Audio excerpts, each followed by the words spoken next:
Bro உங்களோட 10th 11th 12th mark sheet காட்டுங்க bro. என் mark sheet பார்த்து நீங்கள் என்ன பண்ண போகிறீங்க? சரி, நீங்கள் ஆசைப்பட்டீங்க. யாரெல்லாம் ஸ்கூல் லைஃபும் காலேஜ் லைஃபையும் மிஸ் பண்ணுறீங்களோ மறக்காம கமெண்ட் பாக்ஸில் கமெண்ட் பண்ணுங்கள். உங்களுக்காக தெரிய வரும் ப்ரோ. நீங்கள் கேட்டமே நம்ம 10th 11th 12th mark sheet தான் காட்ட போகிறோம்.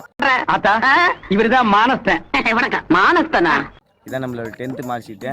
மார்க் எவ்வளோ கேட்டிங்கன்னா 257. என்ன விஷயத்துக்காக போனீங்க? அது விஷயம் இல்லம்மா, விசித்திரம். இதுக்கு மேலே எடுக்க முடியுமா கேட்டால் என்னால் எடுக்க முடியல. 500 எடுக்கலாம் தான் ட்ரை பண்ணேன். ஆனால் நம்ம வந்து லாஸ்ட் பெஞ்ச் எடுக்க முடியல. லாஸ்ட் பெஞ்சை தொட்ட நீ கெட்ட. 10th மார்க் ஷீட்டு காத்தாச்சு. 11th மார்க் ஷீட்டு தான்.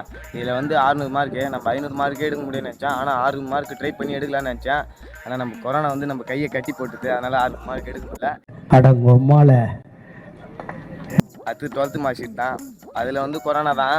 ஆனால் கொரோனாவில் இந்த நம்ம நீங்க பேசுறது ஒண்ணுமே புரியல சார். ஒன்னும் புரியல. கூட்டத்தை கலச்சிட்டு வீட்டை பக்கம் போங்க. எக்ஸாம் வச்சாங்க. கொரோனாவிலையும் பப்ளிக் எக்ஸாம் வச்சாங்க. அதில் வந்து 366 தான் எடுக்க முடியுது. ஏன்னா பக்கத்தில் இருந்து அவ்வளோதான் காட்டேன். அதுக்கு மேலே காட்ட மாட்டேன். 366 மார்க்கே போதும்னு சொல்லிட்டு நம்ம 366 மார்க் தான் எடுத்தோம். ஏன்னா பக்கத்தில் இருக்கணும் 350 தான். நம்ம அவனோட 10 மார்க் எக்ஸ்ட்ரா எடுத்து வச்சுக்கிறோம். எங்க அப்பா உலகத்துல தோசையை திருப்பி போட்டு பாத்திருக்கேன். இப்ப இட்லியவே திருப்பி போடுறானே.